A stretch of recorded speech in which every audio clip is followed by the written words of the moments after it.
and anywhere. Hey, it's free.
Good morning! Happy Monday! Hatid sa inyo ng Daily Tribune at Radyo Bandido TV ang Gising na. Ito ang Omni-Media program na mapapanood sa Daily Tribune's official Facebook page, Tribune Now on YouTube at simulcast sa DZRJ 810 AM. Ako po si Kim Sansha. Mula alas 7:30 hanggang alas 7 ng umaga, ating pag-uusapan at tayo ay magkukwentuhan tungkol sa mga trending entertainment news at inspiring lifestyle stories, mapa-local at international, dahil ganyan ang buhay dito sa Gising na. To our viewers and listeners ngayong Lunes, medyo marami din ang ating mapag-uusapan ngayong unang araw ng linggo at yun nga, pangatlong Lunes na ng buwan ng Agosto. That's right! Dahil bukod sa mainit na balita at issue sa loob at labas ng bansa, eto lang naman, 4 ang ating makakapanayam ngayong araw. So, hindi na tayo magpapaligoy-ligoy pa. Our first guest is the president of Blank Space Productions and Blank Space Charity. He is Misters of Filipinas Bicolandia Regional Director and Misters of Filipinas America National Director. Good morning and welcome to the show, Jessie Moran. Good morning and magandang hapon dito sa California Pacific Time at magandang umaga po doon sa Pilipinas. Siyempre. Doing or having breakfast na. Ano bang kinakain mo ngayon? Wala naman. Actually, kakagising ko lang din. So, parang literally good morning din talaga sa akin and to everyone. So, ayun, ako din, pareho lang naman tayo, kagigising ko lang. Yun nga lang, umaga dito. At syempre, para samahan ka, Jessie, ngayong umaga, we also have the inaugural winner of Misters of Filipinas America, Jake. Is it Asido, right? Good morning. yes. Okay, Jake Asido, who represented the state of Hawaii. Good morning and welcome to the show, Jake. Good morning, everybody. Aloha, guys. Aloha. Magandang umaga. Okay, magandang umaga ha. Ang galing naman ng iyong Tagalog. Alright, so to start our conversation, so may we know how did you end up in the US ba? I'll start with Jessie. So, ako ba talaga? Yeah, ikaw kayong dalawa. Of course, kayong dalawa. Ikaw muna. Go. Well, interesting yung akin. So, most likely people aware about this. So, I came here because of the fiancé visa. Alright. So, nagkaroon ako ng partner, and then I petitioned. I was petitioned, and I moved here way back 2016. So, I used to live in Seattle, Washington, then I moved here in LA already for just this year now. Okay. How about you, Jake? Well, my Lola is, she migrated here, and we were second generation Filipinos. But I was actually born in the Philippines, and I moved out here when I was young. Uh-huh. So Hawaii has been my home for the past years. So yeah. Okay, that's great. And then, so how's your life in the US like when you were starting, and how about right now? I'll start with Jake. My life in the US, honestly, it's been an honor, especially growing up on an island in Hawaii. We're just a melting pot Yeah. of diversity, and maraming Filipinos sa Hawaii. So True. it's like I'm home. The culture is still there, and I really love and learn just in the recent past years about the Filipino culture, and especially given this opportunity to be the first Misters of Filipinas America. I've been so much more in tune with our culture. So yeah, it's been nice. Nice to hear that from you as well. And how about you, Jessie? Well, for me, since I moved here, talaga, honestly speaking, it's a little bit harder kasi knowing for a fact that I'm just alone here. I don't have that much family dito. So very challenging. That is why, you know, I make myself busy. I started with my passion, which is more on a world of pageantry. Because I came from the ground. When I was in the Philippines, when I was 18, 19, 20, 21, 22, something like that. I joined a lot of pageants back in the Philippines. So, ayun. And then that's why I moved. I mean, I started doing this para naman mas makabuluhan at you know what, maging mas, you know, very productive yung buhay dito. So, That's nice. So, just a follow-up question to both of you. How long have you been living in the US ba? Ikaw, 2016 ka, sabi mo, di ba? yes, me, 2016 po. Okay. How about you, Jake? Since I was 2, so Wow! So, how young are you, by the way? I'm sorry. I'm 30 years old po. Oh, wow. You don't look like 30. Seriously. Wow, since It's 2 the years... Filipino kasi we age really well. Right. Oh my God. So you're in the US since you were 2. Oh my God. Okay.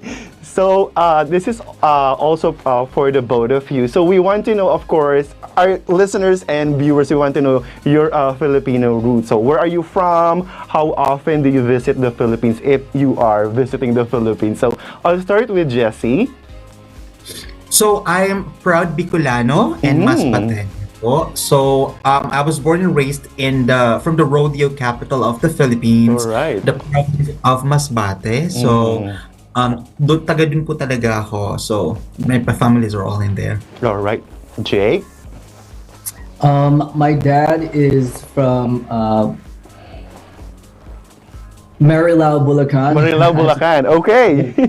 And my mom is from Antipolo. So yeah, I've been flying back and forth quite often, and so very happy to be back within the past couple years, and almost every year actually. But I love coming back home, seeing family, seeing friends, Right. and it's been always nice.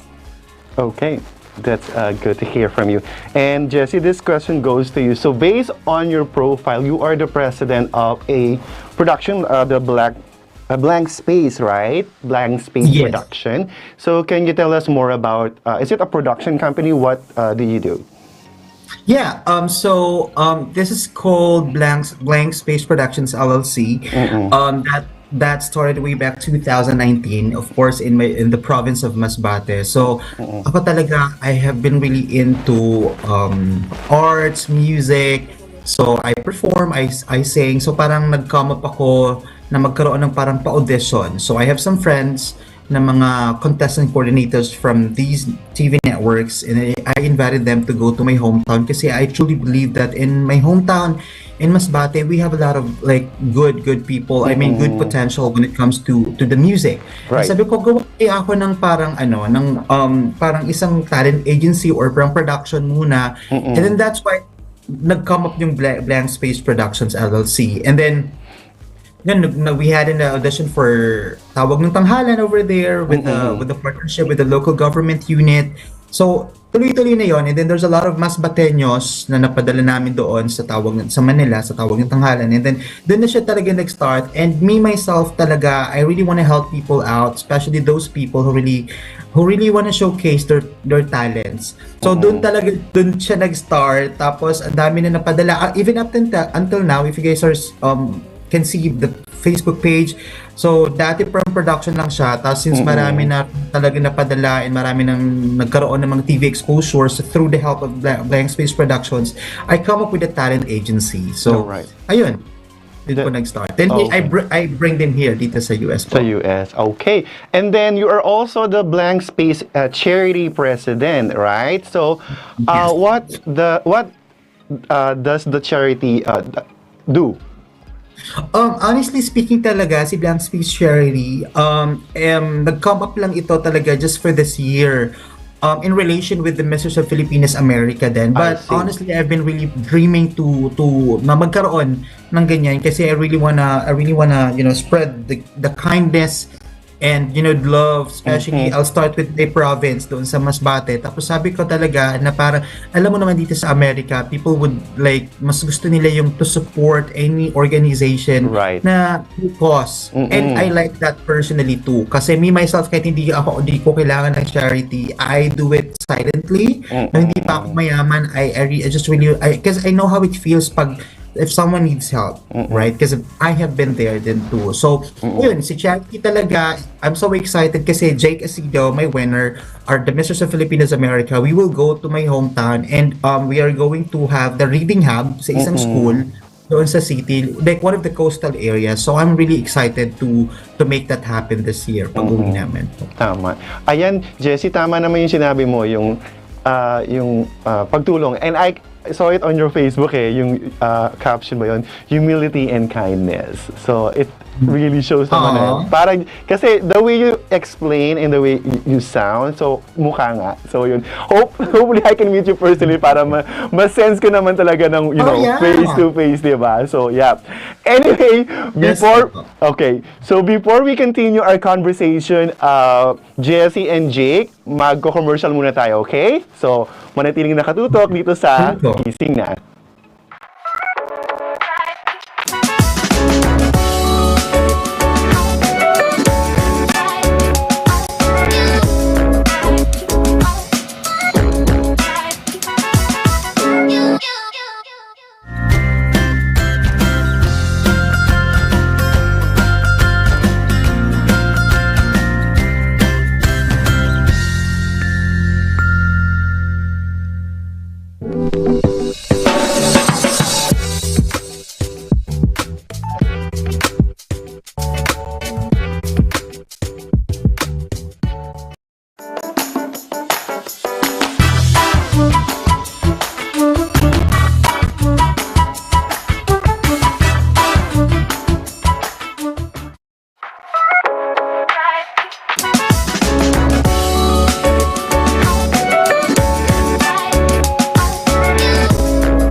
Welcome back, and you are still watching Ganyan ang Buhay dito sa Gising na. And I am with Jessie Moran, the Misters of Filipinas of America National Director, and the inaugural winner, Jake Asido. Welcome back, guys.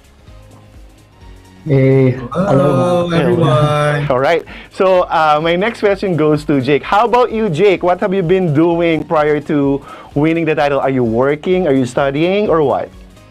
actually, I took the rest of the year off. That way I can concentrate on being the ambassador of Misters of Filipinas All right. America.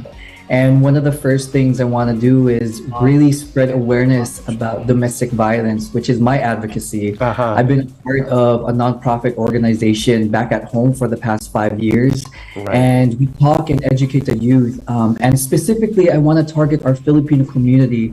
Kasi where I'm from, there's really not much in our community that has this proper tools for the youth. So I want to be able to spread awareness about domestic violence to our Philippine community and educate them. Right. That's very nice. And Jessie, from president to regional and national director, so why did you choose another path, meaning pageantry?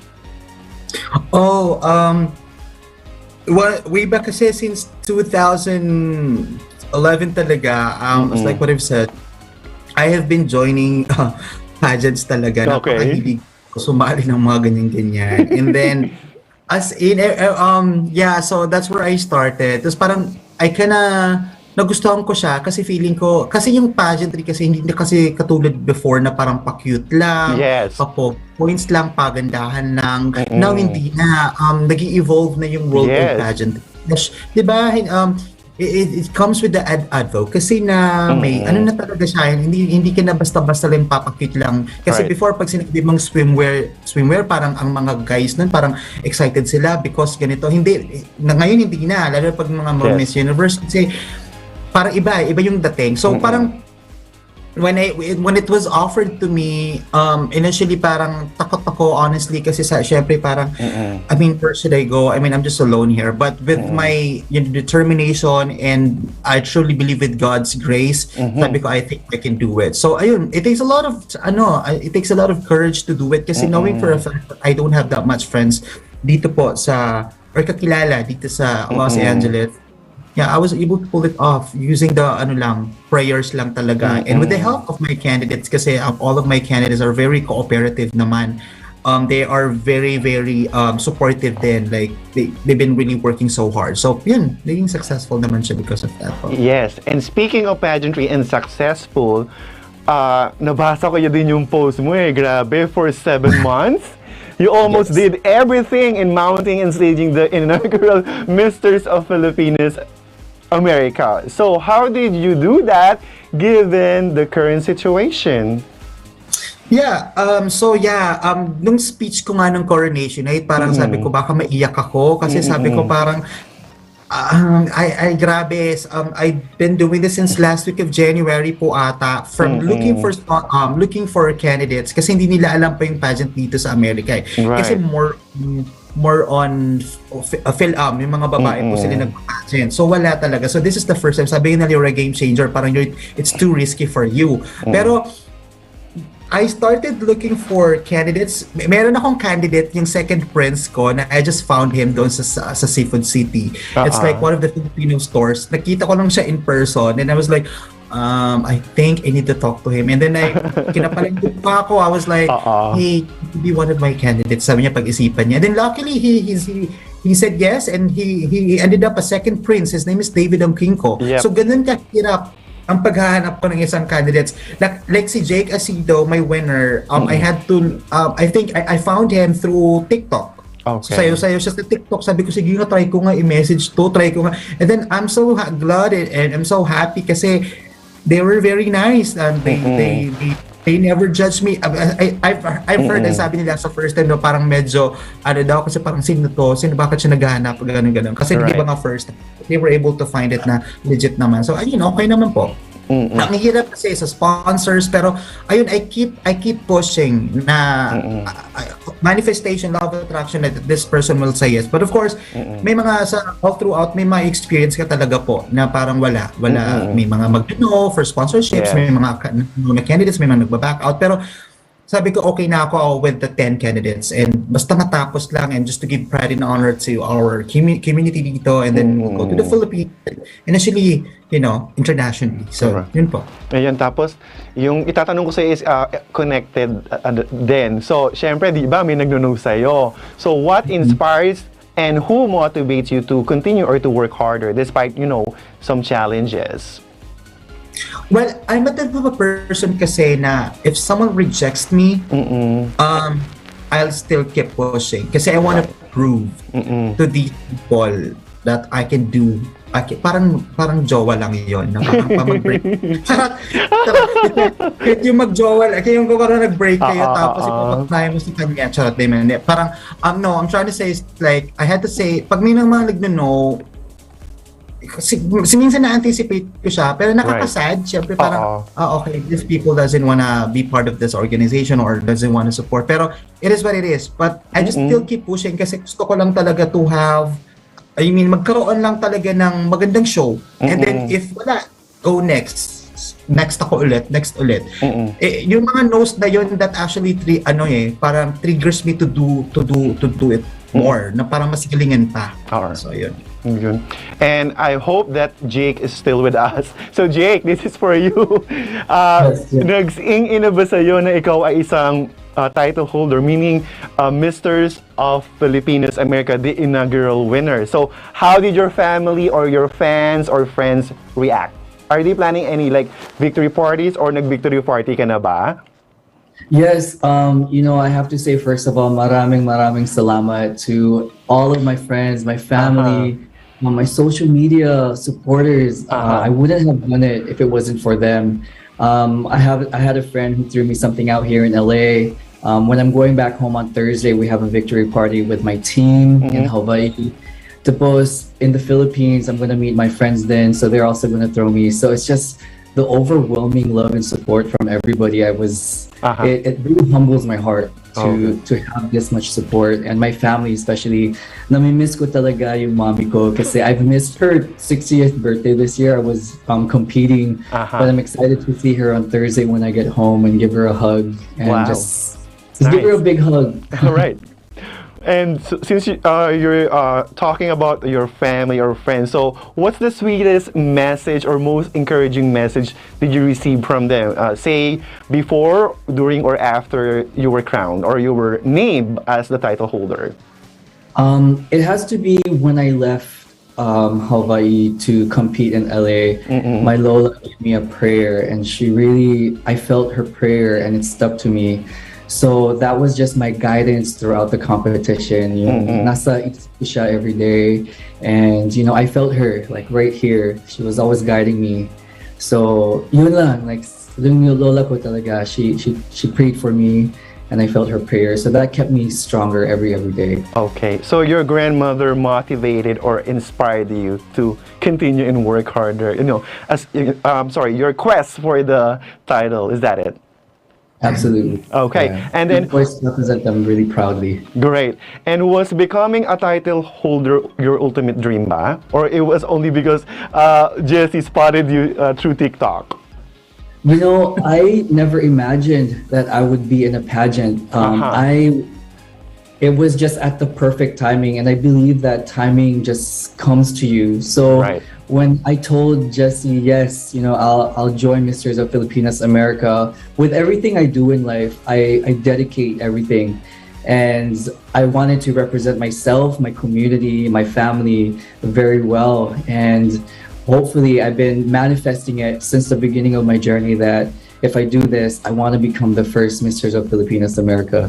Right. And God blessed me with it, and I became it. So Yes. super happy of the results. All right. And it's a follow-up question. If you didn't win the title, would you have tried your luck next time? Absolutely. And I already thought about this going in the competition, having the sash already around me. I came in as a winner because I was already doing some work because I was a part of the pageantry, Right. that I was able to reach the community, the Filipino community, about my advocacy. And if I didn't win or not, I would go back home and continue that, because it was an honor even to have a sash and represent Hawaii and represent the Filipino community. Right. And how did you handle the pressure during the competition? I let right when coronation night started, I just took a deep breath and I let everything, and I left it to God. I told him, let's not just stress about this. Let's just enjoy tonight, all the hard work and everything that we've done the prior months and the weeks and all the practice we've done with my brothers. That night, I specifically just zoned out and I took a little time to breathe and just let everything go, and I wanted to enjoy the ride that night. That Right. way I can have fun. All right. And Jake, what's your advice to aspiring male title holder just like you? I have to say, believe in yourself. Stay true, be humble, and stay grounded. Because people will see who you are, and what you want to be. Because you never know, you'll inspire someone, anybody. Right. And just be true to yourself. I think it shows and it shines and it radiates when you're honest and you're humbled by every experience that you deliver. I agree. And my final question to both of you is, what's the most important lesson you have learned during the pandemic? I'll start with Jesse. Well, one thing that I really realized during pandemic is to really to cherish every moment kasi parang you don't know when is it going to happen or like kailan ka or kung is it possible na matatabaan ka ni COVID. Right. Or I mean, you don't kasi especially way back 2019, there's a lot of people died because of the disease, right? Yeah. So you really can tell. So parang cherish every moment. If you can always say thank you and I love you to your parents, to your sisters, to your close friends, best friends, and partner, then just do it. That's honestly that's really one thing that I've learned. Kasi parang you just have to play or live with it. Like cherish every moment. Pangalawa is like I've realized that parang sa mga ganung situation you have to save up. Kasi like yung mga during lockdowns, like especially because I was in the Philippines, I was stuck in the Philippines.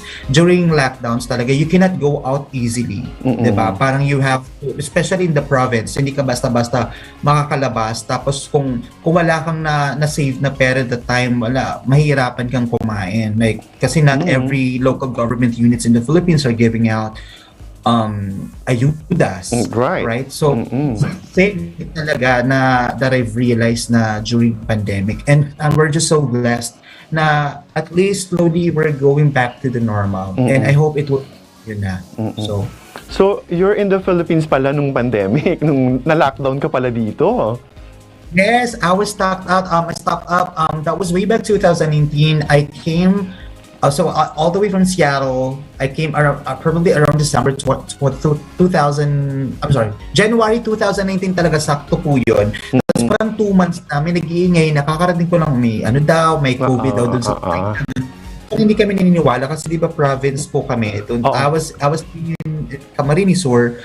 Parang wala, hindi mo ramdam. Tapos yun na nga, nakakagulat marami ng mga bawal lumabas. Kaya yung kanta ni Kim Chu na bawal lumabas. Trending. Alam ko yun.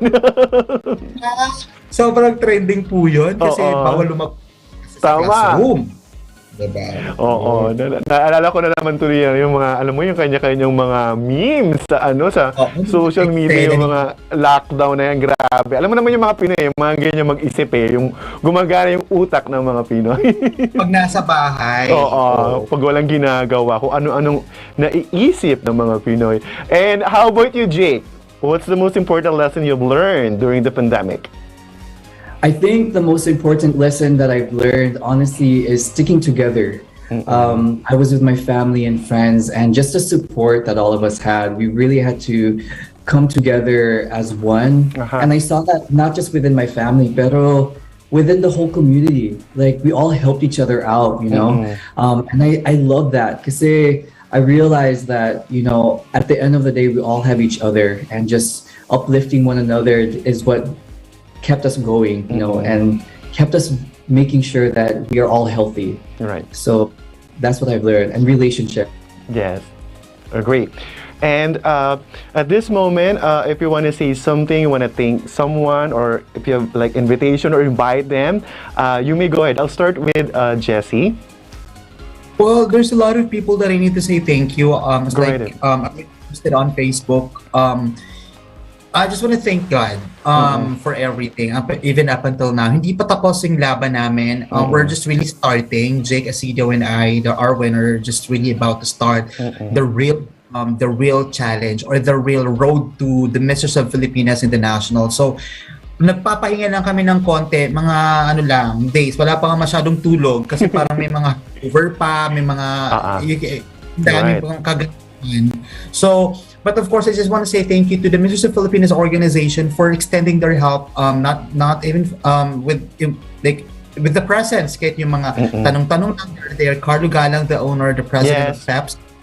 Maraming salamat. Of course, to all of our sponsors dito, Sandwave, Leo Bato, Kennelly Ferguson, Miss Philippines USA 2022 owned by Lou Razon, Ate Hera of Mr. Filipino, a Flying Home Eagle Elk. Ang dami po kasi talaga. Of course, Kuma USA, Tessa Alba, I love you. Yancy Trinidad, the pageant director, Bessie Bisana, my friend, hindi ko na maiisa sa sobrang dami. Charlie, my blank space artist, Justin Toller, Dad. Sobrang dami. Tommy, Garth Garcia, all of the judges were there. Of course, Princess Ponsalan. Yes. Ano yun na yan? One of the chairman of the board of judges, and then of course the Miss Universe Tourism Philippines 2021, the one and all best ng lahat, Miss Katrina Di Maranan. Lahat ng mga dancers namin doon, lahat, ate girl, kasi yung nagbibigay ng mga sash, si Remy, sila Ezreal, everything. Maraming salamat sa inyong lahat. And I hope to see you guys in Bicolandia for the Misses of Philippines. Imbitahan mo ako. Imbitahan mo kami. Yeah, for sure. All right. And Jake? First of all, I want to thank Sir Jesse. Sir Jesse, again, I can't thank him enough for this opportunity. I'm so happy that he has guided me, and I'm super excited about our new journey together, going to the Philippines, and definitely want to make you proud, Sir Jesse. To my family, my mom, my Lola, my friends, and to all my social media following, maraming salamat. Please continue to support me as I enter the next chapter of this competition and be on the stage at Misters of Filipinas. And I'm looking forward to meeting each and every one of you guys. And definitely, lalaban po ako. And maraming salamat. All right. You're very much welcome, Jessie and Jake. Thank you very much for gracing our show. We wish you the best of luck and hope to see you both here in the Philippines soon. Yes. See you soon. Thank See you you. soon. Kim. Yep. Thank you. Makakapanayam naman natin ang host and actress na si Gianna Margarita Lianes matapos lang ang ilang paalala.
Kayo'y nakatutok pa rin sa ganyan ng buhay dito sa Gising na.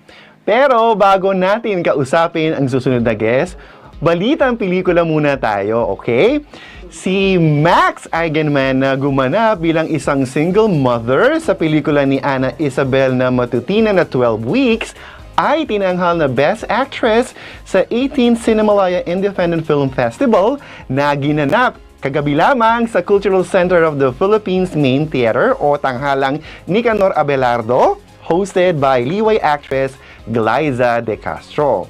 Wagi naman ang filmmaker na si Zig Dulay na nag-uwi ng 4 na parangal. Best Editing para sa The Baseball Player ni Carlo Obispo at Best Screenplay, Netpack Award at Best Film Short Film category para sa kanyang sariling entry na Black Rainbow.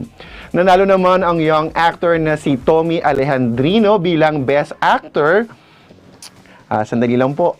Best actor para sa The Baseball Player na natanggap ang award mula sa kapwa young performer na si Jansen Magpusaw na nanalo sa parehong kategorya sa 2019 Cinemalaya film na John Denver Trending.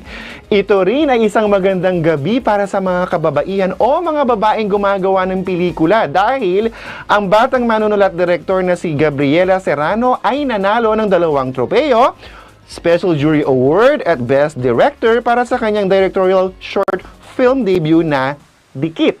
Habang ang kanyang katapat na full-length feature category, Maan Asuncion Dagnyalan ay tinanghal bilang Best Director para sa Blue Room na nakakuha rin ng Special Jury Award.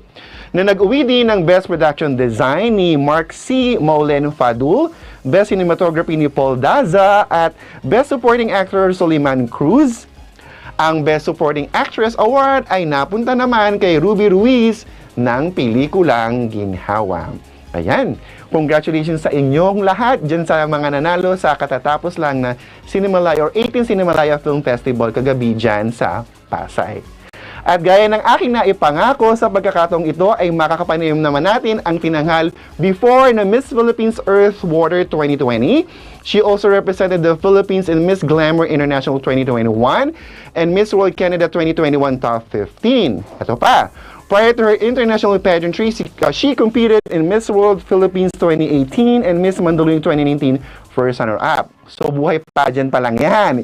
Hindi pa dyan natatapos ang kanyang credentials dahil she is a former mix VJ, radio DJ, TV host, news reporter, and currently a Maharlika Philippines Basketball League courtside reporter. Ito pa, she is currently taking up her master's degree in psychology at Harvard University lang naman, and is currently signed with Sparkle GMA Artist Center Talent. So, please welcome and good morning, Gianna Llanes. Good morning and welcome to the show. Thank you so much for having me. I'm so excited to be here today. Oh, yes, I'm excited din ako para makapag-chika na tayong dalawa. So, ayan, alam ko naman medyo pageant season pa, hindi pa rin tapos. Gusto lang kitang tanungin, will you still join ba a beauty pageant given a chance? Given the chance, I think I will because I have 1 more year to go po before eligibility. Right now, I just have to see where my career goes in terms of Sparkle GMA Artist Center. Just to make sure that it doesn't clash. But Sure. in the case, if I do have the opportunity, I think I'll take that last chance. Right. And just to add, by the way, I forgot, Gianna also graduated with a bachelor's degree in communication and a minor French. O, di ba? Class of 2019 from Ateneo de Manila University. How to be you po, Gianna? Ayan, tapos isa ka din VJ, DJ, TV host, and news reporter. My God, ang dami mo namang ginagawa. So, paano mo ito minamanage? So, ano yung inspirasyon mo para gawin itong mga trabaho na to, Gianna? Definitely my parents po. My parents are always very hardworking. They're first generation immigrants, but when we were really young, we moved to Canada. So Right. I've seen them grind to really provide all of these opportunities for my kuya and I. And I haven't been living home for the past few years, been really trying to be independent so that I can work hard for them. And that's exactly what I've been doing. Okay. So, of course, you were a VJ, DJ, TV host, and news reporter. So, what's the best thing about, being in that position or being in that, field? Ano yung mga memorable experiences mo dyan? Well, alam ko naman po na yung pinakamalaking strength ko is really my ability to speak. Yes. I love that all of those opportunities have allowed me to really have a voice, not just on, fun topics like entertainment, music, and more so on unconventional topics as well. I've really been able to use the platform to talk about mental health, Right. to talk about environmental policies, to talk about women empowerment. So I'm really glad that at my age right now, I've already generated conversations on that. Right. And I can actually attest to that you are very good in speaking and interviewing. So, since we're talking about speaking, talking, and interviewing, so of all the interviews that you've done, which one was the hardest? I mean, can you name or cite a few? Recently, I did host the red carpet for Yes. the CMA Gala Night. And I think that might have been the hardest because kailangan confident po kayo talaga na Right. na mai-intimidate sa celebrities that you've been watching for years. I also got to host it with Tim Yap, who is very known as a host. He's very experienced. So that might have been the hardest. Also, I was really glammed up. I was standing for 3 hours on that red carpet. So sobrang sakit po ng paa ko afterwards. So, tatlong oras pala yan. This started, I mean, it was supposed to start at 6. I started hosting at around 8. So, siguro mga around 10, 11 po natapos. After that, I went immediately up to my hotel room. I did an outfit change, changed my shoes. Pagdating ko po sa gala dinner, tapos na siya. Hindi rin ako nakakain. And the whole experience was just an absolute whirlwind. I'm really grateful that I got to do that as a starting artist for Sparkle GMA Artist Center. And that was definitely a highlight of my career. Right. And just to share you a funny story, Gianna, we were actually preparing or editing, the pictures or the videos that we're going to use in this interview with you. And then, you know what? I asked the video editor, you need to find a video or something during the GMA gala. And then we can't find you. We were actually, where is Gianna? Where is Gianna? Something like that. And then there was this guy or a staff from us, and he said, kaya nyo hindi siya makita kasi host siya. Hindi namin alam na host ka. We were actually looking for you to, walk on the red carpet, and then we can't find you. Just to share you a story, and then, oh my God, kaya naman pala hindi natin siya makita. Parang na-award pa kami nung isa naming staff dito. Nung ginagawa namin yung B-rolls mo, yung video dito para sa interview mo, tawang-tawa kaming dalawa, parang, ayan, kasi kayo nanunood. Parang ganun yung nangyari. Pero we were watching and we were looking for you. Where is Diana? Where is... Something like that. So yun. Oh, thank you. You know what? I would have loved to obviously walk the red carpet as a BT. That's one of your dreams. But hosting it was 10 times better. I mean, there were only a few of us who were actually hosting it, and I got to meet all of the celebrities. Yes. And look at all of their looks and have conversations with them. So it was just amazing. I'm still in shock that happened to me. Yeah, because it was a gathering of the GMA artists. So, na-starstruck ka ba? Sobra po, actually. Kanino ka na-starstruck? I had to be really composed. You know what? As a beauty queen, there were some beauty queens that actually walked the red carpet. Yes. So I got to interview Beatrice, Luigi Gomez, Medina, and Celeste Cortezi at the same time. Right. And I was just in awe. They were all so beautiful, so kind. And I think in terms of, those are one of the groups that I was most starstruck by. But I also love Heart Evangelista, Maria Rivera. They're style icons that I also got to see in person. So that was amazing. Yes, and it's a once-in-a-lifetime experience. Definitely, but yes. Right, diba? And also, going back on your, impressive credentials, you're also a, courtside reporter nung Maharlika Filipinas Basketball, right? League, tama ba yun? So, yes. Can you tell us how did you become that courtside reporter? Actually, being a sports reporter is my first love. That's what I love to do the most. And that started when I was 18. I covered basketball for the UAAP. I played basketball for 6 years prior to that. Grew up in a basketball family, so I really grew up around the sport. And then it was also a whirlwind experience, becoming the very first courtside reporter of Maharlika Filipinas Basketball. Wow. And until now, I'm actually reporting for them once a week, 3 games. I get to go out of town. I've been to places like Davao, Basilan. I'm going to Jensan soon to cover these basketball games. And maganda rin po siyang opportunity kasi nakakwento ko yung storya ng mga basketball players that really started out from nothing. The purpose of the basketball league, the reason why it was set up was for small town players who really wanted to shine on a national and potentially international stage one day. So it's so cool to talk about their stories. Some of them have day jobs, some of them really grew up from nothing. And some of them are just really trying to flew into the Philippines trying to grind it out as well. It's a different field completely from pageantry and being an artista, but it's cool because I get to show off that side of me as well.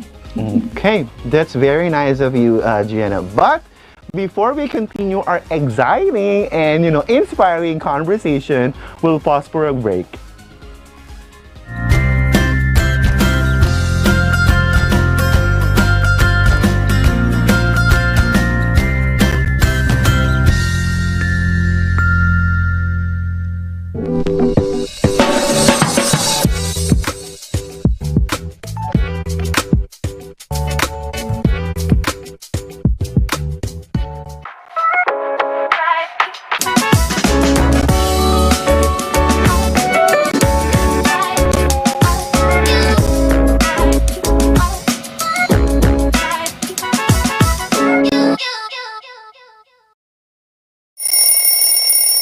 And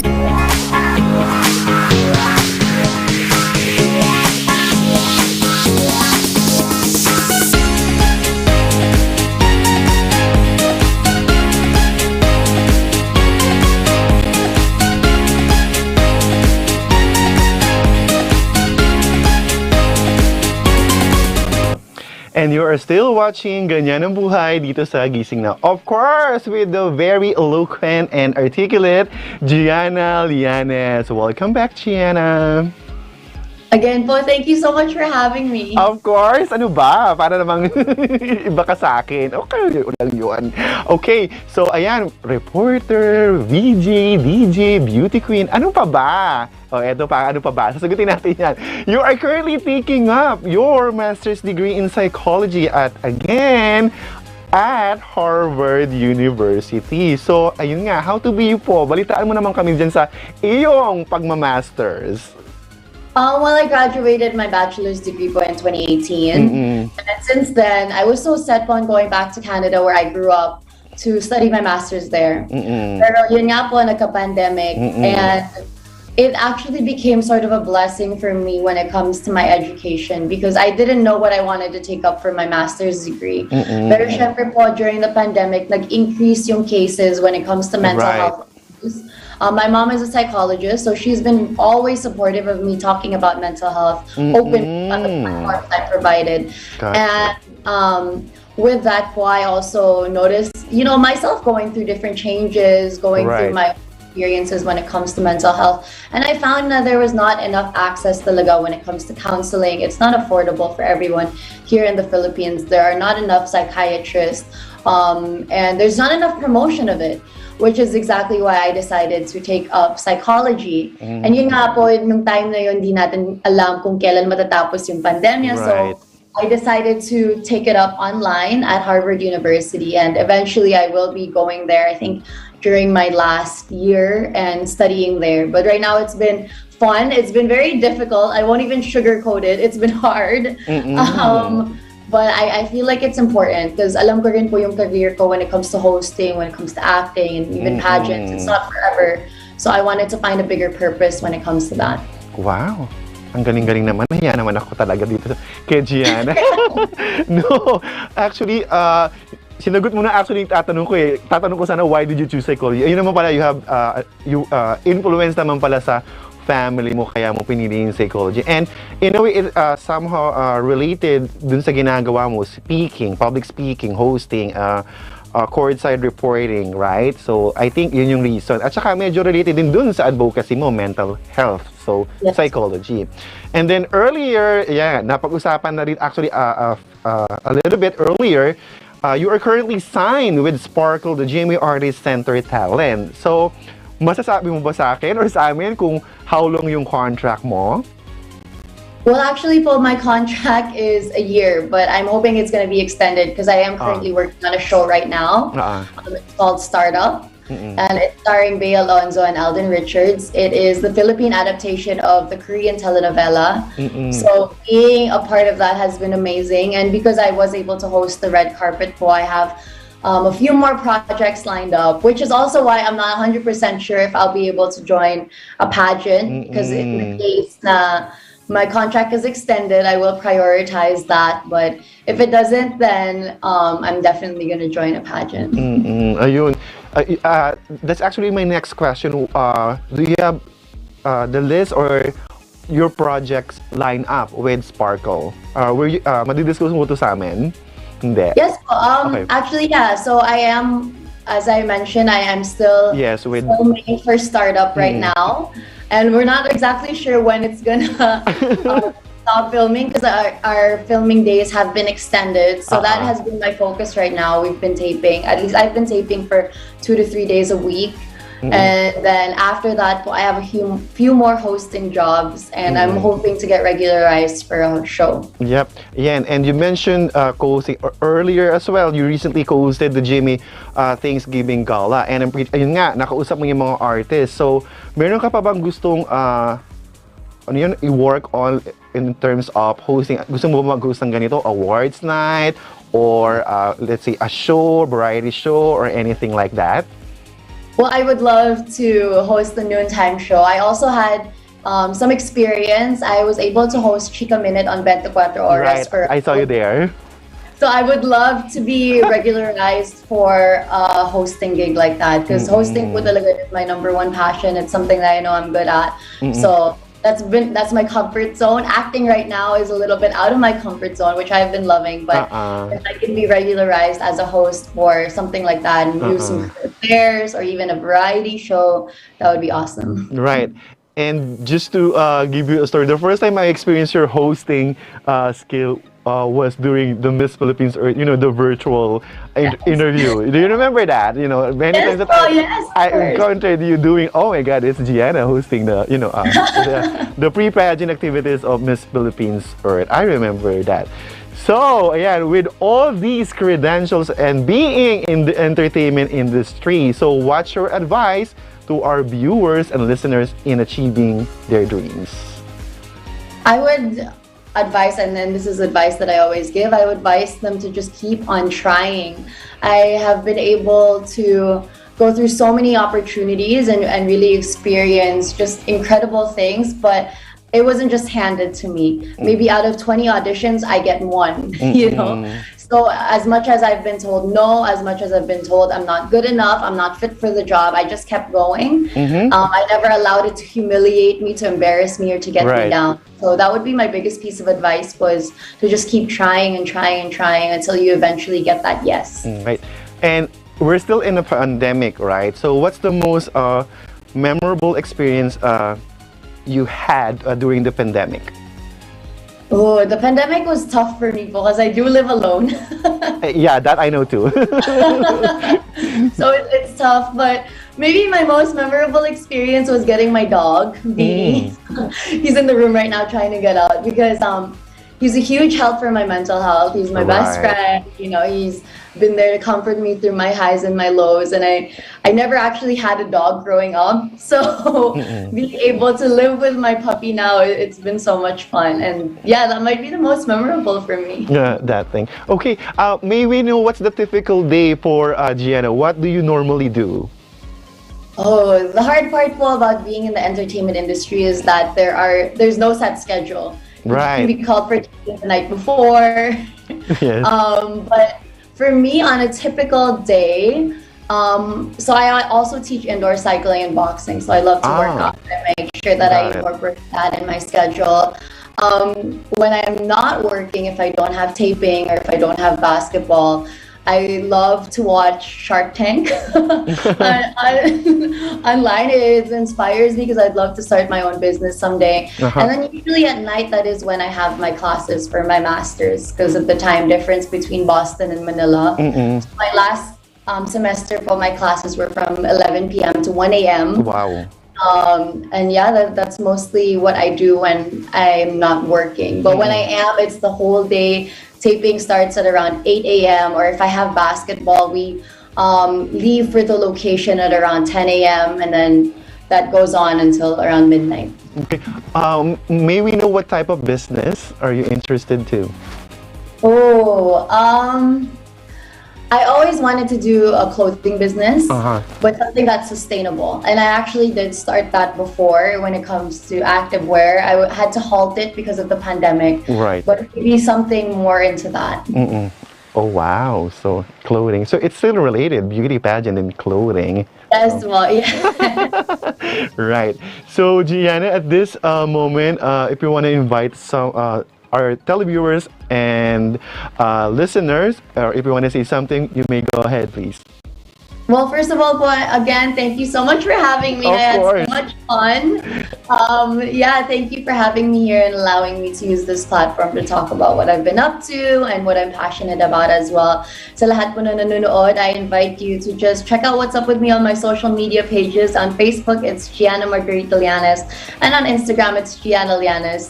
Those are pretty much the only platforms that I'm really active on. Please continue to catch Maharlika Pilipinas Basketball League. That is on Signal TV or TV5. And I cover the games on Tuesdays, so I'll be there tomorrow.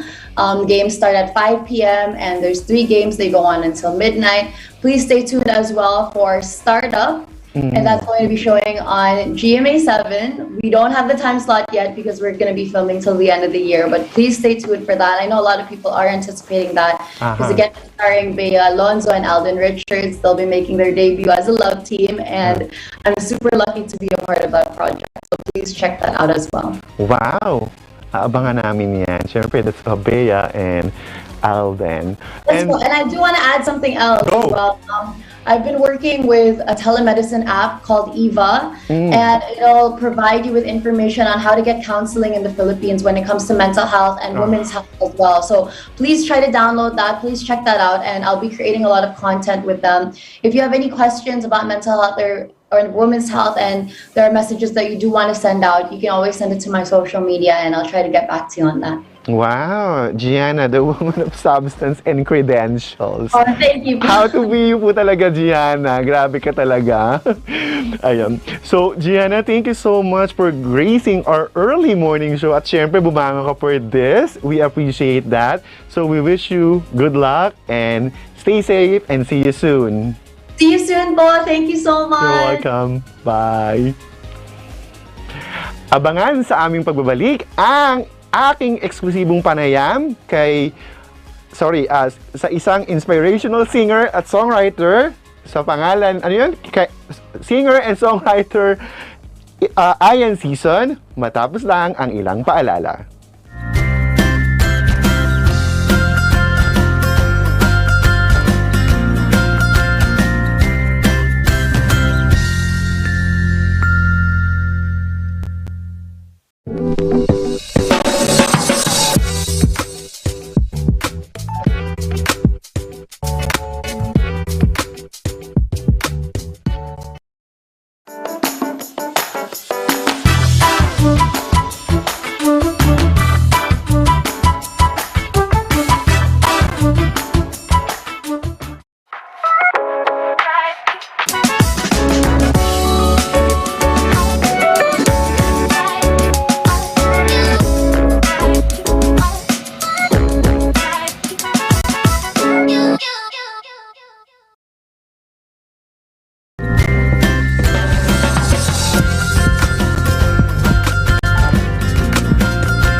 Good morning and happy Monday sa mga viewers and listeners na lagi nakasubaybay sa Omni Media program, Gising na. In today's episode of Nagbabalik na Tribune Extra, ito yung patikim ko sa inyo. Makakapanayam natin ang 3-time Star Awards nominee and winner of 2016 PMPC Star Awards for Music. He was one of the judges at the 30th Awit Awards and Filipino Society of Composers, Authors, and Publishers or PhilSCAP member since 2016. Ito, he writes and produces inspirational songs to lift up your spirit. So please welcome Ian Season. Good morning and welcome to the show, Ian. Good morning everyone. Good morning sa inyo lahat na nandito ngayon. Good morning, Kim. You're welcome. So, kumusta ka naman? Kumusta man yung araw mo ngayon? Yeah, okay. Medyo busy sa mga projects. Konti. Paano? Okay. That's good. So, simulan natin ang ating chikahan ngayong umaga, ngayong Lunes. Ayan. So, ayun, matanong ko muna, how did you get into songwriting pala? Kasi nung bata pa lang talaga ako, mahilig ako magsulat ng poems. Okay. Mga tula. So, doon ako nahasa. And then, nung nag-college na ako, nasa college na ako, doon ko na minahal yung music. No? So, kinonect ko lang siya. While doing, yung experience ko writing poems. So, parang nilagay ko lang siya sa music. So, ayun, simula nung college pa lang ako. High school pa lang actually talaga, nagsusulat na talaga ako. So, ayun. It took time for me. So, you're into prose and poems pala. Alright. So, ano to? Both English and Filipino? Yeah, oo. Pero mostly, Filipino. Oo, mga tula. About pagmamahal, about inspiration. Okay. Yung hilig ko talaga. Doon din kasi ako nakilala ng ibang mga followers ko sa page na who writes inspirational songs. So, I focus myself na lang there. And minsan, meron din about heartbreak. Mga ganon. Alam mo na. Mga bigo. Oo naman. Yan tayo yung naghuhugot. Yan. Hugot. Oo, diba? Of course, alam ko naman yan. Ano ko ba naman? Tao lang tayo. Ayun. Meron ka bang hugot sa buhay? Meron naman. Hindi ko i-deny. Huwag kang ganyan ha. No. I'm not gonna tell you. Yes, syempre meron naman. Tao lang din tayo. Alam mo yun. Nasasaktan, namamahal at natutuwa. Alam mo yun, emotion. So, it's normal lang naman. Diba? So, yun. Teka, gusto ko lang malaman, ano yung una mong na-compose na song? English ba, Tagalog, or ano yung theme or yung emotions doon sa song? It's a love song kasi nung I was still in high school, so I'm always listening to South Border. Kasi gusto ko yung music nila, especially nung kahit kailan. We have a piano there sa bahay, may piano kami.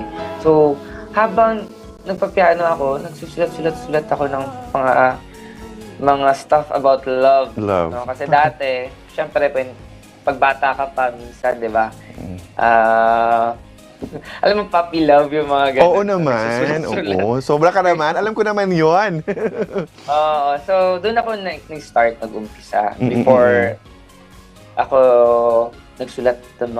bago ako nagsulat ng mga inspirational songs. Kasi, yung mga inspirational songs ko, dumating na yun yung mga dumaan ako ng mga struggles in life. Kasi, when I write inspirational songs, I really relate it kung ano yung na-experience ko. So, hindi ako makasulat ng mga inspirational songs kung hindi ko ramdam kung paano yung struggles, paano yung pain, paano yung sakit. When it comes to, lalo na if you're chasing your dream sa buhay. Kasi nung nag-umpisa talaga ako dito sa Manila, so I've been here in Manila for 9 years na. And I'm not that popular naman kumpara sa ibang mga artists, but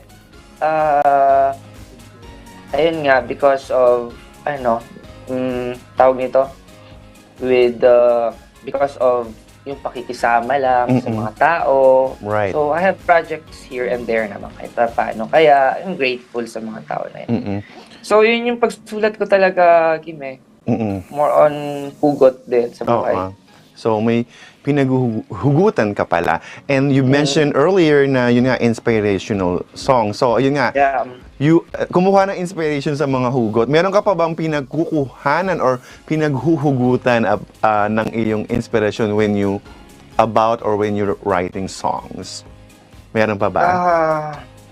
Actually, kasi I've been to charity then also, nung nag-aaral din ako dito. So, syempre, yung mga experiences ng ibang tao, when I write songs, I need to connect to people kasi talaga na kung ano yung lives nila, ano yung pains also nila, ano yung struggles also nila. Kasi, naniniwala kasi ako na you have a great song if, you know, may pinagkukuhanan ka ng emotion baka kung nagsusulat ka. So, ganon,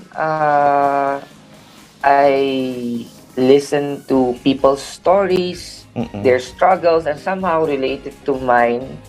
Kaya, yun, doon nabubuo yung kanta eh. Okay. Sa experiences. Ayun. And, Tapos, so, I would think or assume na dyan ka nakilala sa inspirational songs, no? Actually, matagal na ako gumagawa ng music. It took time bago ako nagkaroon ng projects like mga years. Pero I was very patient sa sarili ko na sabi ko, kasi di ba, Kim, great things take time talaga. Yes, So, right. I've been really patient about my career. So, nung 2016 kasi, dun pa talaga nag-start yung mga projects ko here and there, writing songs sa mga jingles, writing songs sa label, writing songs sa mga artists and sa mga brands and companies. And, ayun, so, nakilala talaga, I'm more of a songwriter than a singer. So, Okay. ayun. Ayan, tapos, how were you discovered pala? Kailan, ano yung una mong repertoire? O, di ba, repertoire? Before kasi talaga, wala akong idea kung paano yung gagawin ko dito. Wala akong kakilala dito, wala akong kakilala, or wala akong alam kung paano gumagalaw o tumatakbo yung music industry here. So, kasi I'm from Davao, Kidapawan also. Province of Kidapawan, pero ayun, talagang I decided na ito yung gusto kong gawin sa buhay ko. To do music, to produce. Kaya talagang pumunta ako sa Manila. So, grabing burning desire ko lang. Parang yung sa ginagawa ko na to, parang grabe yung obsession ko na ito na talaga yung gusto kong gawin sa buhay ko. Gumawa to do music business. And then nandito ako 2016. At 2011 ako actually nandito. Nabigyan ako ng break 2016 nung nakilala ko si Otep Concepcion, drummer ng South Border. Okay. And then I have a song that I wrote na sabi ko baka pwede mag-collaborate si Jay Durias. And then narinig ni Jay Durias and ayun, nagustuhan niya. We collaborated sa song na yon and kinuha yung song na yon ng Universal Records and dun ko naman nakilala yung Universal Records family and then yun, I started working sa album ko there sa kanila, they released it and then the rest is Yun na yun. So, yun na yun. Sorry. Tuloy-tuloy na yun. So, kumusta naman yung relationship mo with South Border or with J. Durias? Okay pa ba kayo? I mean, nakikita pa kayo? Nagko-collaborate pa ba kayo? Or collab? Oo. Hindi na naman. Hindi na. But we are friends.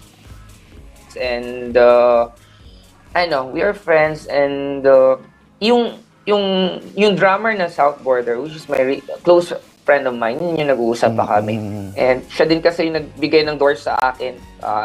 Kina Bowie, yung sa parokya ni Edgar. So I worked with Bowie then parokya ni Edgar before. Yeah. And then, actually, hindi naman talaga ako super kagalingan, no? I'm confident, Kim, sa ginagawa ko. I'm really confident when it comes to writing my song, when it comes to making music. But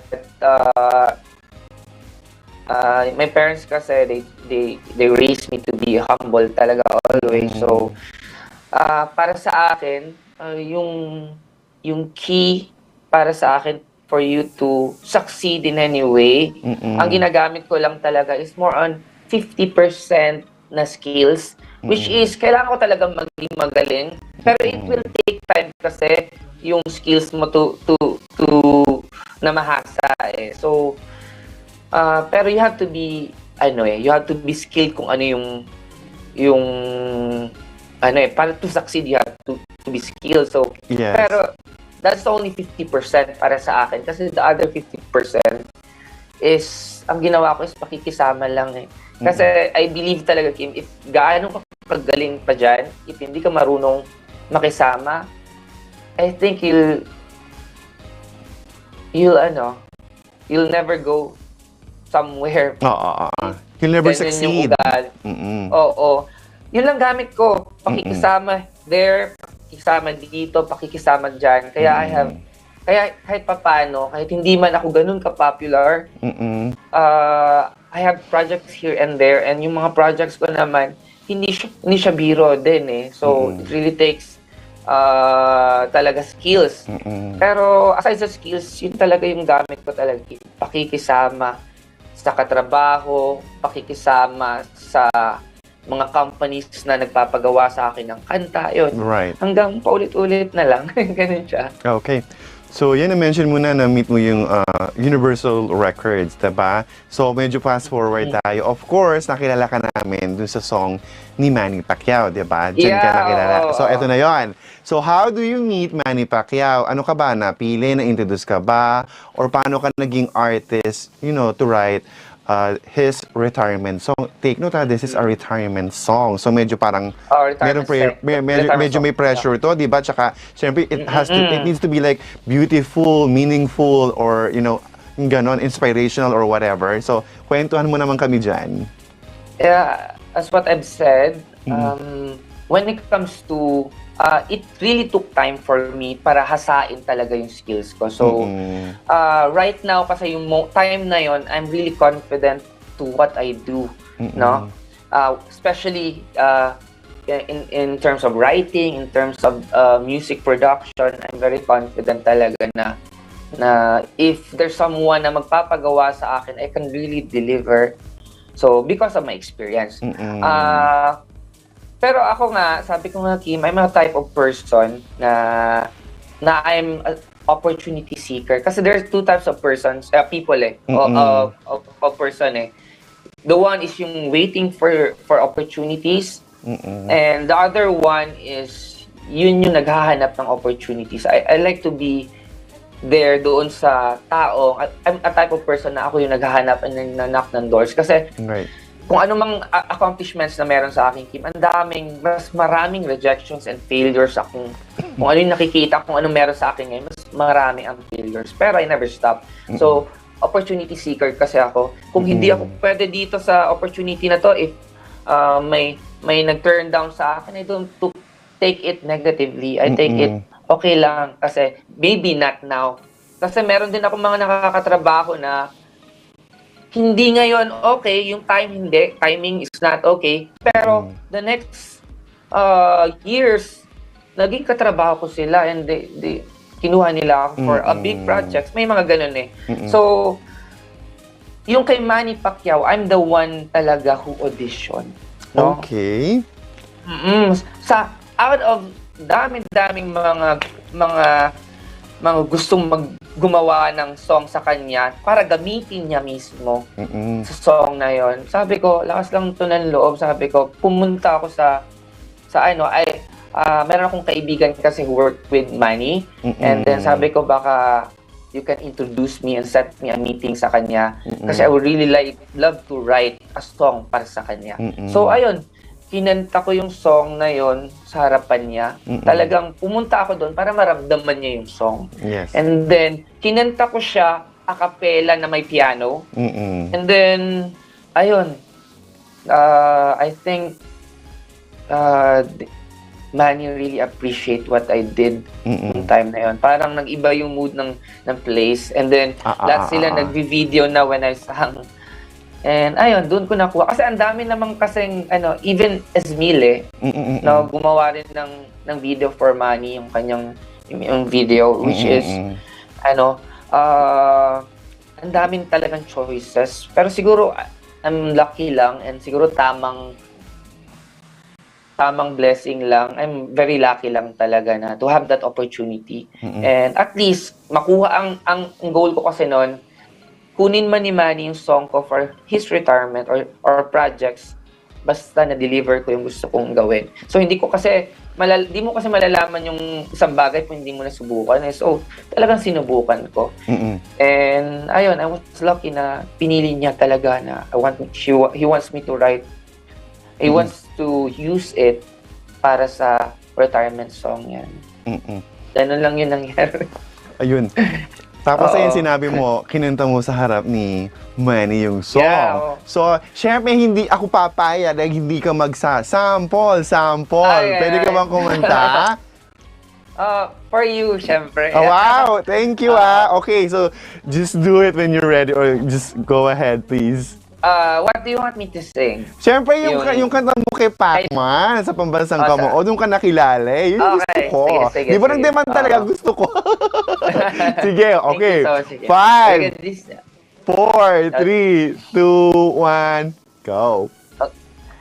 Isang papyaw para sa bayan, para sa pusong lumalaban, sa tibay ng loob at tapang, hindi mapipigilan ang pag-ibig mo, anumang tindi ng ating hamon.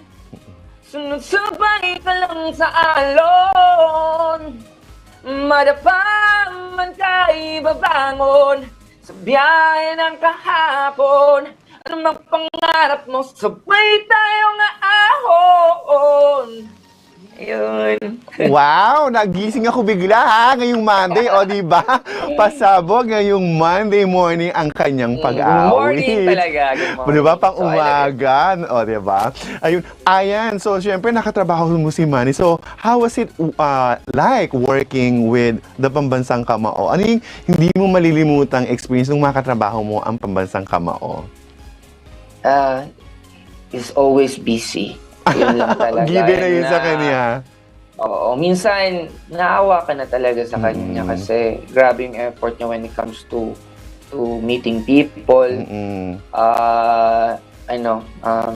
Makita mo talaga yung kanyang dedication and puso na tumulong talaga to people. Kasi, biruin mo, alas 4 na kami nakapag-meeting noon, 3 o'clock, kasi ang daming nakapila sa kanya talaga. And hindi niya tinitigilan yung mga pumipila na gustong makita siya for a meeting kasi may mga concerns din sila about here and there. So, talagang binibigyan niya ng time. Yung nakita kami talagang pagod na siya no? Meron ngang nag-viral noon. As in, nag-viral talaga yung kinanta ko yung video sa kanya na yung first meeting namin, talagang yung sinasabi ng tao doon, nagbabash sa kanya. Parang pagod na daw siya. Pero okay lang naman yan. Ganon. Ayun, nakita ko yung dedication niya to really help. So, mabuti siyang tao na. Ganon. That's good to hear from you. So, aside from Pacman, are there any other artists that you would like to work with? Let's say, local or international? Walang masamang mangarap, so meron ba? Yeah, I'm looking for maybe a meeting with Kian now because of my friend. Kasi we had a short talk with Kian Cipriano and nagustuhan niya yung kanta kong unan kasi meron siyang label, 'di ba? UC Records. Right. Sila meron siyang label, naka-focus siya doon. And I have a friend na who works with UC Records and pinarinig niya yung kanta kong ginawa and then nagustuhan niya.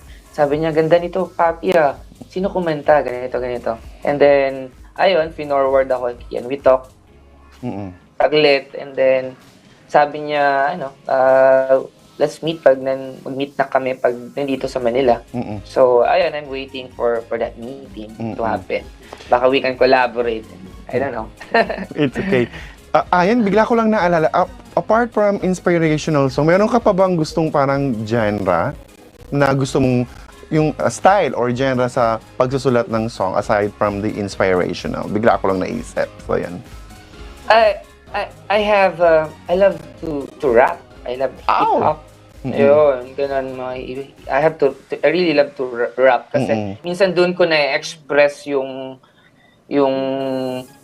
emotion ko through rapping. So, meron akong screen name na pino-promote ngayon. It's Maria Rizal. Another part of... There are two sides of me kasi. This one, yung Ian season, this is parang a jolly type. Yung parang more on, I love to sing, hear inspirational songs, more on motivational song, uplifting song. Dun sa side kasi na yon is a part of me na hindi ko ma-express kasi nandoon yung pain, nandoon yung struggle, nandoon yung parang a little bit of anger, but in a positive way. So more on reality talking sa rap na yan. So I do rap, and meron akong track na medyo nag-iingay ngayon sa social media. It's called Batang Anghel. So it talks about poverty, about reality, and what's happening in politics and in our country ngayon. So, medyo ganun yung style niya. Okay. So, yan, medyo nagbigay ka na or nagbigay ka ng pahapyaw sa mga upcoming projects mo. So, isa-isahin natin or balitaan mo naman kami, ano ba yung mga aabangan namin sa'yo? Abangan nyo yung kayang-kaya. It will be yung kayang-kaya ko na song. Start promoting it on TikTok and Facebook. Kasi ngayon, nasa Facebook and TikTok na ngayon eh. Yes. And social media na talaga ngayon. So, right. Me and my team, we are focusing on that marketing sa single ko na kayang-kaya sa lahat ng mga social media pages. And tingnan natin kung ano yung mangyayari. So, ayun, ganun lang. Kailangan trabaho pa din ng trabaho. Kahit paano, alam mo na. Yeah, tama. At saka, based naman sa usap natin ngayon, yun nga, sabi mo, patient ka naman, which is actually good. Kasi may mga times na talagang susuko ka in between. Kahit sabi mo, you have this aim or this plan, tapos may biglang ganito, ayan, bigla ka na lang susuko. But at least, mukha namang na-survive mo yun or na-overcome mo yung ganung stage dun sa iyong career, right? Oo, kasi naniniwala kasi talaga, Kim, na yun nga, for you to have a long career, which is I did because of this, you have to have a good foundation. Sa lahat ng career, lahat man ng ginagawa mo, para maging solid yung career na yon, dapat merong foundation. Kasi ako Kim, I started from the bottom. I started nung wala akong kakilala dito sa Manila, ni isa. I started with no connections. I started with, di ko alam anong gagawin ko. And through my learnings doon, sa years na yon, through my experience na yon, doon talaga ako natuto eh. So, it's okay na it took time, but I am happy kasi kung hindi nangyari yun, hindi ko ma-value kung ano yung meron sa akin. Kasi ang dami ngayon, biglang sumikat, biglang nawala. Yes. Biglang nakilala at biglang nawala. Kasi wala kasing foundation and learnings doon eh. But if you know the process, if you know how to build that foundation, kahit na bigla ka mawala, pero you know how, kaya mo ulit umakyat. Ganun lang yun. Even kahit hindi sa music, kahit sa anong bagay. Ganun naman yun siya. Ayun. Tapos, gusto ko lang itong malaman, yung parang mga simple na tanong. So, in between ba, aside from writing song or producing song, ano yung pinagkakaabalahan mo? Yung TikTok. Joke lang. Seryoso? No. Ang aside sa music business, pinagkakaabalahan ko, is meron akong charity group, which is the Fighters Foundation, and every month gumagawa kami ng mga activities like helping yung mga those who are in need, mga cancer patients na kids. Yun yung ginagawa namin. Nag-create kasi out of my followers sa Facebook, sa Facebook page ko. So doon ko sila nakilala yung mga admins and yung mga fighters group. So nag-create ako ng small foundation, which is yun nga, fighters ang tawag, mga palaban sa buhay. So gumagawa kami ng activities to really help, make much of my time lang, ganun lang. And kung wala naman akong ginagawa, the usual normal people, minsan nanonood ng Netflix, ganun lang yun. Oo naman. Oo, ganun naman. So, igala dito minsan, sometimes, if I need a break, I go out with friends, minsan nagmumotor ako, I love to ride a bike talaga doon sa Davao. And, ayun, ganun lang yung buhay. Ayan, bago kita pakawalan, ito, I'm giving you the time or the floor. Papakawalan mo na ako. Hindi pa naman. Ito nga, bago nga. Kaya nga sabi ko sa'yo, bago. Di ba? Gusto ko yung banal mo, papakawalan mo na ako. Di ba? Hugot yan. I love it. Bakit No, I love it. Natawa ako doon, actually. Naaliw ako doon.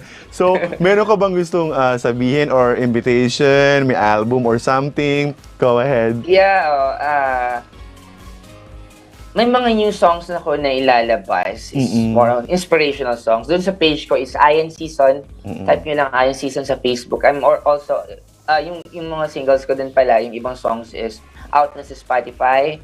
Pati yung Pac-Man para sa Bayan, out na sa Spotify, iTunes. And then, yung isang album ko naman, Mario Rizal, yung rap songs, nandoon, mga couple of songs lalabas na rin doon. So, lahat ng mga ganap na gagawin ko is, ayun. Okay. Makikita niyo sa social media is Ian Season. So, ayun, and of course, sorry. thank you sa inyo. Thank you. I would like to thank you. Of course.